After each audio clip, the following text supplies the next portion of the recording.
You are listening to the IFH Podcast Network. For more amazing filmmaking and screenwriting podcasts, just go to ifhpodcastnetwork.com.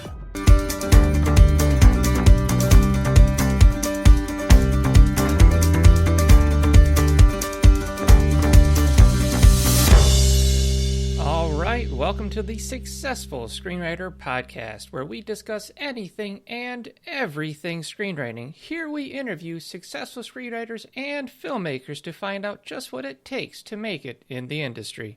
Welcome to the podcast. I am your host, Jeffrey D. Calhoun, and I have on documentarian Darcy Wier. Darcy, thanks for being on. Thank you for having me, Jeffrey. Always a pleasure. So full disclosure, we have worked together on a few projects, and we just have one that came out called Crop Circle Realities. And so we're going to talk about that. But I also want to talk about, in general, creating docs. I think, you have a great process of creating docs. I'm really into your vision and the unique twists that you have when it comes to writing your own documentaries. But first, let's get your origin story, like how you got into docs. So I got into docs because I went to a technical school for film and video production. It was rough and dirty, probably, learned more about how to make something on a budget, which was the most important thing. I mean, as a film student, unless you're, a trust fund kid that's gotten into film, you're starting with zilch, right? And you got to figure out how to make something engaging that people will watch. I went to university after that, and I studied film theory and got my degree in film and sociology.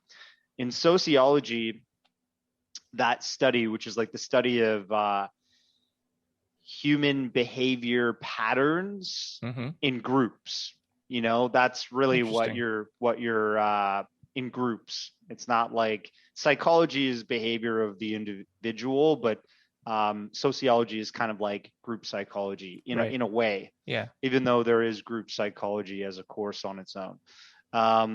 You actually watch a ton of documentaries. Do you? And yeah, you watch a ton of documentaries because sociologists, the famous sociologist, Noam Chomsky, he's created a ton of documentaries. And I realized that documentary filmmaking in university is something that's attainable. It's interesting, it's engaging. And as I went from my university days to now, people cannot escape documentary filmmaking. Basically, at the time, this was 2009, one of my best friends was like, hey, have you heard of this guy who said he worked on helping construct an underground base for the American military, and while building it, he got into a altercation with a underground alien civilization, and his fingers were blasted off, and that was your first documentary? That was my first documentary. Oh, cool. It's a documentary called The Underground. People constantly want to know that more about that documentary too, because there's a very big conspiracy world that surrounds the planet right now. There's a lot of people that believe different things in terms of our reality and what's true and what's not. And I think some conspiracy theories are like a psyop, and then you've got other conspiracy theories like, are we alone? Right. Is this information being suppressed from us? And are extraterrestrials trying to interact with our planet, but we're kept in the dark on this? That's more so where my documentary themes have gone. Yeah. So do you feel like you kind of like rabbit holed after the underground one, and you just started really getting into like cryptids and extraterrestrials and things like that? Is that where you found your interest?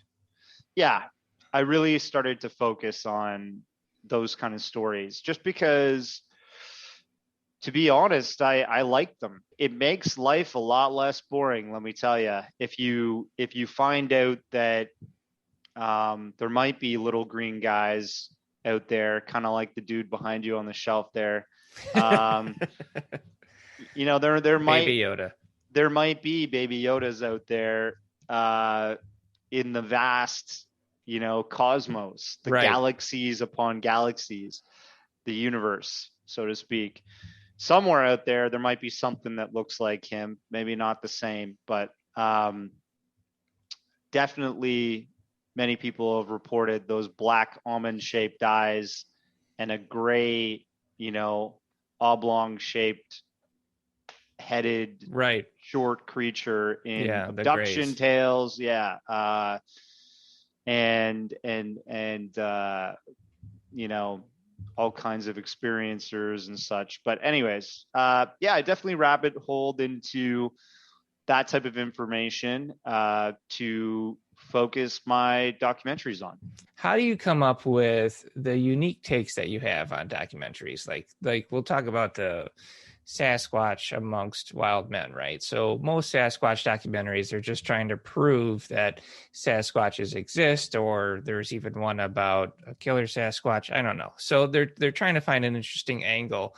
But your take was that there are different species of Sasquatch. I found that really interesting. So is this research based, or do you come up with a theory, or do you read something and it sparks it, and then you kind of start to go down that particular rabbit hole, and then through a bunch of research decide, yes, this is something that I want to deliver to people to have them really think about it? Whenever I approach my documentaries, I'm literally trying to make a story that I want to see. Okay. I think the old writer sort of code in terms of filmmaking is write what you know about, right? Yeah. Start there. You know, you get people that try to write a documentary or try to write just a fiction film about anything that they don't even know about, and it's probably going to be a flop. But in terms of where I approach the types of films that I make, I'm making films about things that I'm interested in. Right. And therefore I want to know about them, and I do the research and I know about them. Right. So have a passion, and that's pretty much what I've done. In terms of Sasquatch Among Wild Men, which you helped me complete the script for so that I would have a understandable story. Right. I had already made the documentary that tries to prove the existence of Sasquatch. Yeah. So my first cryptid documentary was The Unwanted Sasquatch. Mm-hmm. And that documentary really just goes over the history of Bigfoot and Sasquatch sightings across North America, the United States, and Canada. And it delivers the facts on that issue, right? Yep. With Sasquatch Among Wild Men, when I was interviewing one of my subjects to create the previous documentary, which was The Unwanted Sasquatch, I was interviewing Dr. Jeffrey Meldrum in his lab at Idaho State University. I saw this pamphlet on his desk, and he was like drafting it. He was trying to create a new sort of little book. And he's written many books on the subject from a anthropologist's point of view. He's quite a brilliant man. And I said, "What's this?" I picked it up, and he said, "Oh, that's a little pamphlet that I've been playing around with making.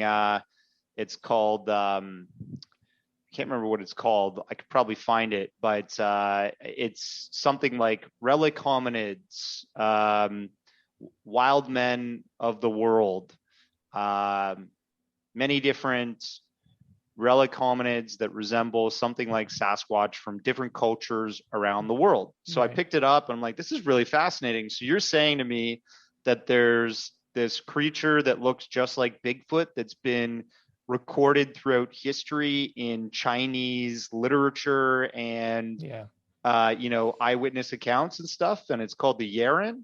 And he's like, yeah. And I'm like, wow. And he's like, I've got some foot casts over there on the shelf from when I went to China. And an individual who had a sighting, a bunch of individuals who had sightings of this thing, this guy casted them, and they're almost identical to Bigfoot. I was like, what? Isn't that cool? So I ended up being like, I'm going to come back once I've made these other documentaries, because I made the first Sasquatch documentary in 2016. Okay. We met at a festival in California. You and I sat on the side of the street eating pizza, looking at the mountains, getting to know each other, and it was pretty awesome. Yeah, and you know what? I was debuting my first Sasquatch film there, and I got my first. It was a crappy festival, but I met one of the best writers I know, which is you. Thank you. And I got my very first distribution contract.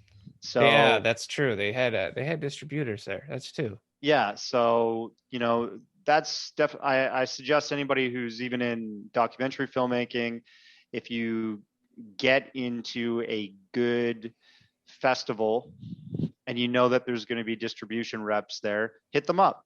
You might be able to get your film accepted onto streaming platforms and many different other venues for people to see your stuff. And do your research to make sure they're not predatory, because that's a whole other thing. But I want to talk to you about researching. So, I mean, you're going beyond Google. So are you relying on experts? Are you, what is your method there? Books. I mean, Dr. Meldrum published a really cool book, Sasquatch, Where Legend Meets Science. Okay. And, he goes over the scientific facts of many different theories or elements to the existence of this cryptid. Okay. So that really was where my mind just was open to it. But after that documentary, I wanted to make more UFO documentaries. The first one was The Underground. I made Sasquatch, The Unwanted Sasquatch. Sasquatch Among Wild Men came out last November. And between 2016 and last November, I had released, I think, 6 other films. Wow. So I was a busy guy. Yeah. That's awesome. Yeah. And, don't stop a good thing. I was doing most of this while I was working the IT job. Okay. Yeah. So, I mean, if that's what you got to do, it's what you got to do. There's no shame in it. It is the film hustle, like if you are dependent on money that is going to be paying the bills from a different day job and you can't do your filmmaking thing full time, don't worry. Like, filmmaking can be a side gig for a while, but at this point, I'm comfortable. I'm actually in a place where all I can do every day is focus on my filmmaking. And I'm very lucky. It took 4 years. It took like better part of 5 years to get to a point like that. So that's great. Many people think, and I've seen this through previous distributors that I've worked with my original film. Mm-hmm.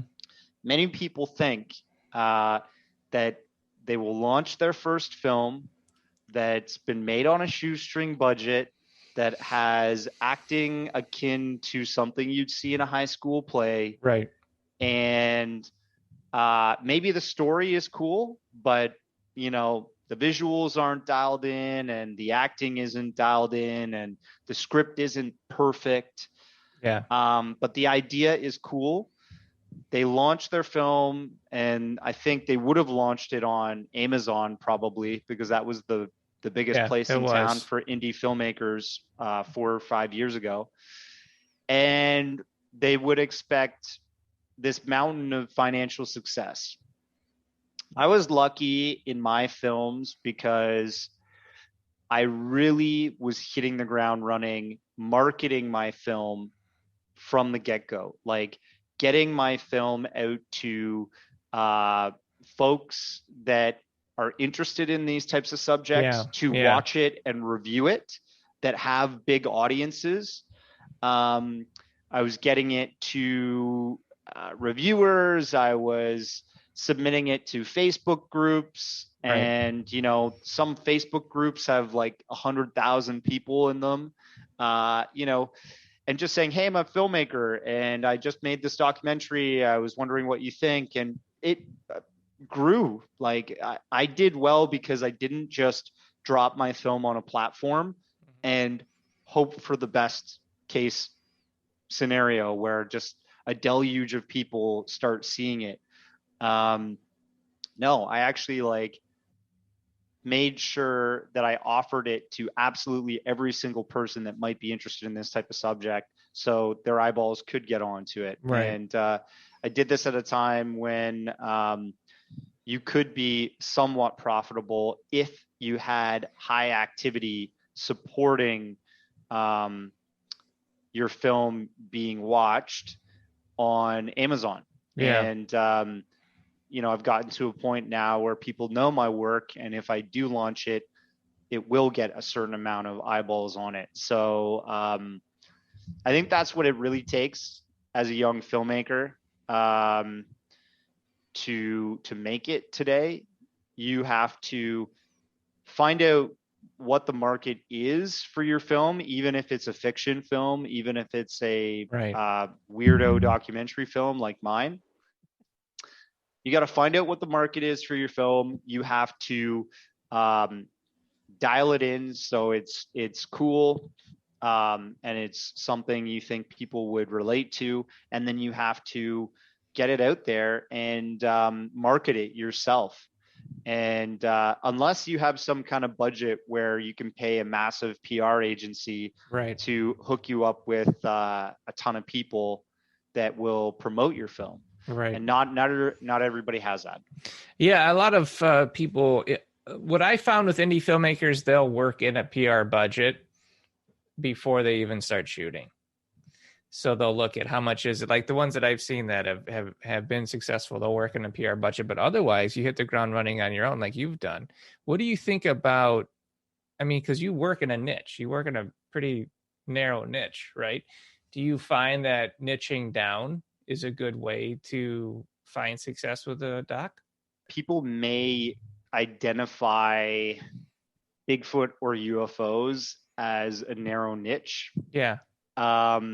But there's some interesting statistics that you can look up online. This podcast is brought to you by thesuccessfulscreenwriter.com, where you can find instructional books, videos, courses, and screenplays of Hollywood's biggest hits to download. As an added bonus, visit www.thesuccessfulscreenwriter.com to download the Guide for Every Screenwriter for free. Yes, free. Available exclusively at thesuccessfulscreenwriter.com. Now, back to our show. UFOs are the number one thing Googled around the world every day other than pornography. That's the honest truth. Wow. So there's an interest in UFOs, and then directly behind that interest of what are they flying around our sky is, are we alone in the universe? Don't ask Neil deGrasse Tyson, because he will say we are, we always have been, and we always will be. That's what the mainstream scientific community has been doing for a long time. But if you ask a whole bunch of people on the periphery that have had encounters or have been doing this research for the better part of 70 years, I'm talking like Roswell, 1947 here. Since then, there's been a massive supposed cover-up of that information that tells us we're not alone and we're being visited. And people are fascinated, I think, with that subject. There's people that are like you that are not into this niche Yeah. that will be, watching fictional stuff on TV, and they might scroll across a cool poster for a documentary like mine, and they'll be like, what's this? This looks interesting. And they'll watch it because it's an interesting subject. Yeah. So I, in my opinion, I don't think it's very niche. Okay. But cryptids, you could say, is a little bit more niche. And even then, look, there was a massive election that went 50-50 in the United States Okay. some months ago. And I'm not a political guy, but I read a statistic that more people in the United States right now believe in Sasquatch than the election results. So it sounds like if you're going to go niche, make sure that it's an interesting and appealing type of documentary that you're making. Now, Yeah. How about competition when you're creating your doc? Are you going out there and kind of perusing what's been made and saying, okay, I have to do something unique and different from what these guys are doing? We have a ton of abduction stories, so maybe we could do something that's a little bit more interesting. We'll talk about this guy shooting aliens in the underground, or we'll expose crop circles that 20% of them are actually real, because I don't see anybody talking about that. I probably consume more documentary film media than your average bear. Like, I go out and I watch other independent films and other professionally, budgeted documentary films, like Alex Gibney. I love his stuff. Well, have you seen that new one that came out on Netflix? It was pretty popular, called Seaspiracy, and there's some iffiness around that one. Yeah. I actually enjoyed that documentary. The interesting thing about Seaspiracy is that this Australian filmmaker approached many other documentary filmmakers that have made ocean-based documentaries. Yeah. There was a Scottish man that did a documentary on salmon farming in the Scottish Isles or whatever. Yeah. And that small portion of that guy's documentary got pulled into Seaspiracy. And then, there's the documentary The Cove, which is all about the dolphins that are being slaughtered in Japan for the SeaWorld sort of industry to entertain kids and families or whatever. The Cove is my favorite documentary. I cry probably almost every time I watch it, and I've seen it quite a few times, but it appeals to my humanity. So what I'm saying is, he took like elements from The Cove and pulled it into his. He took this other documentary and pulled it into his. It's actually a really cool documentary for the fact that it just has so much data surrounding how bad the oceans are getting right now.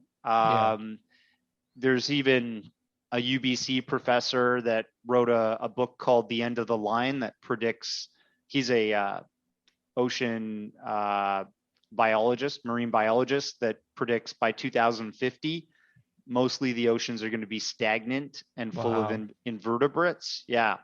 Because of overfishing and all that stuff. So I had already known all of the fractured sort of documentaries and stories out there about how bad the oceans are getting. And Seaspiracy brings all of them together into one, so that there's no shadow of a doubt in your mind that things are bad out there for the oceans, right? But the interesting thing is that what was the iffy thing that you think is going on in that? Well, there's a lot of articles being written that it's more of an activist film, so there's a little bit of play there with truth.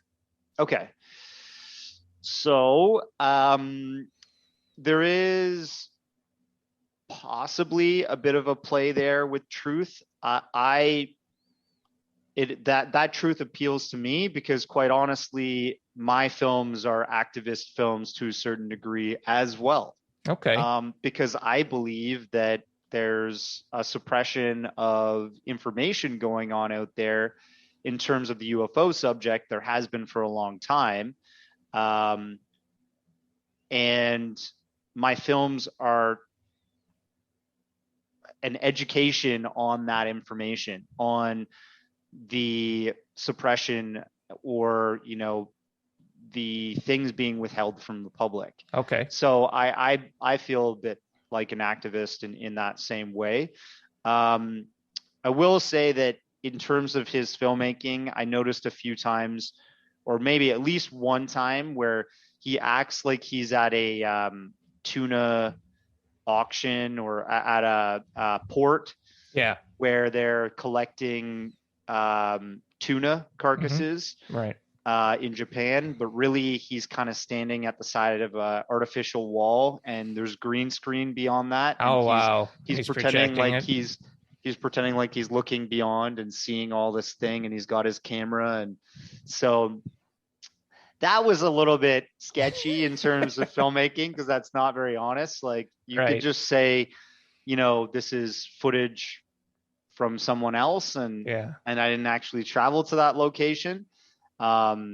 Sometimes you just don't have the budget to do that. And also you don't have the rights, especially if this information is being suppressed from the public, which is how bad the oceans are and how badly we're destroying the planet.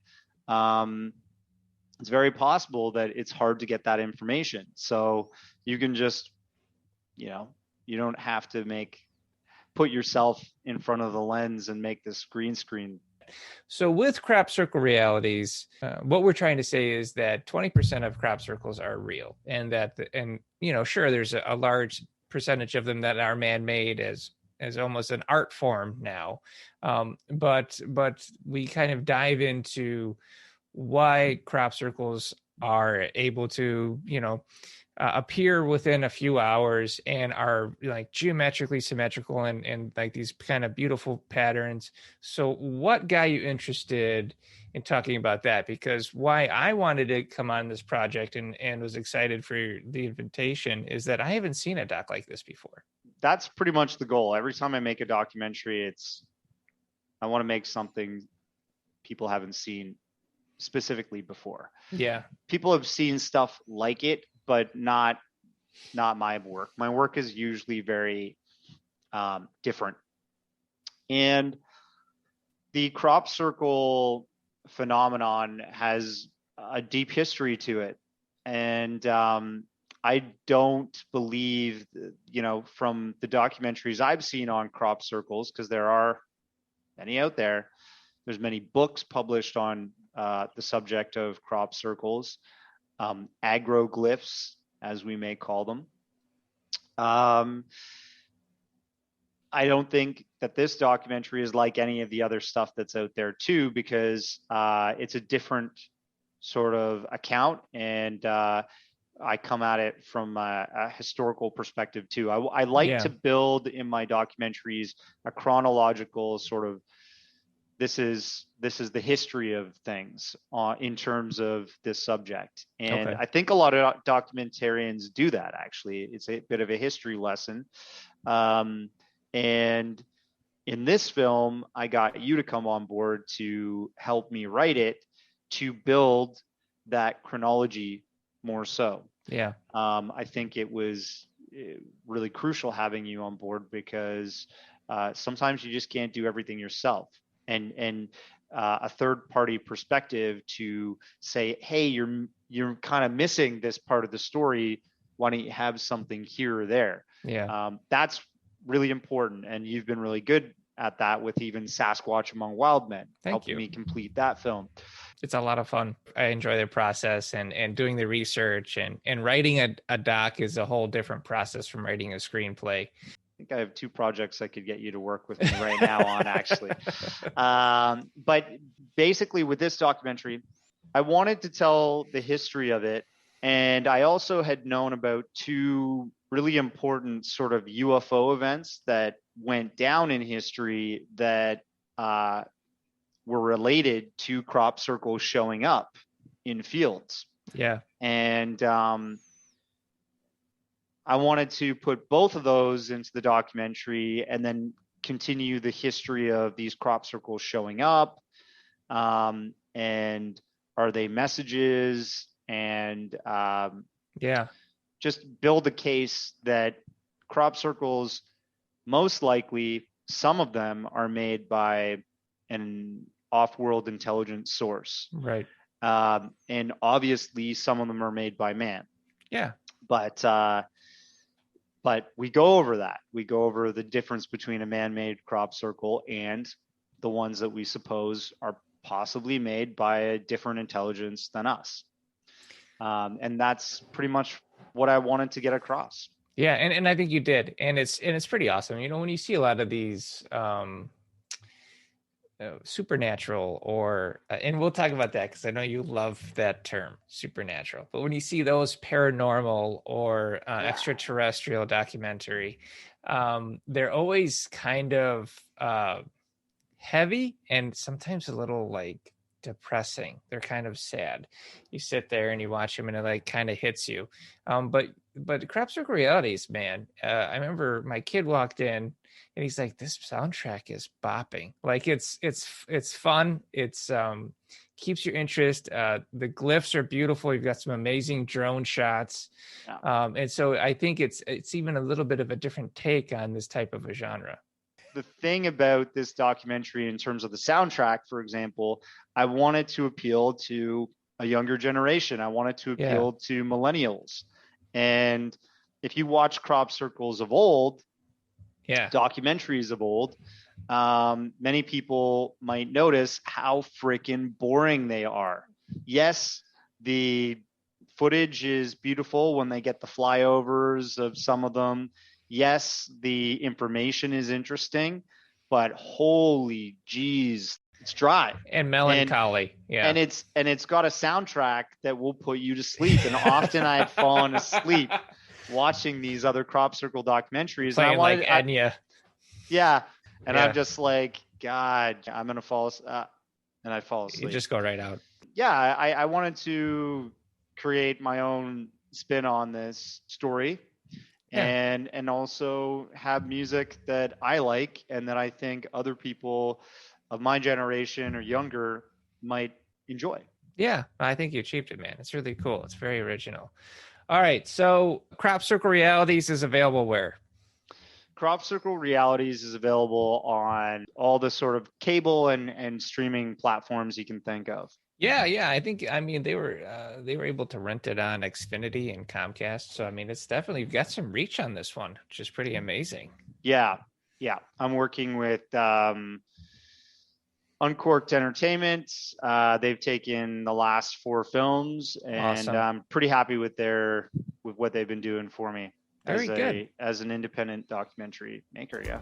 Hey, man, congratulations, and I wish you the best of success. I really appreciate you coming on the show. Thanks, Jeff. It's always a pleasure.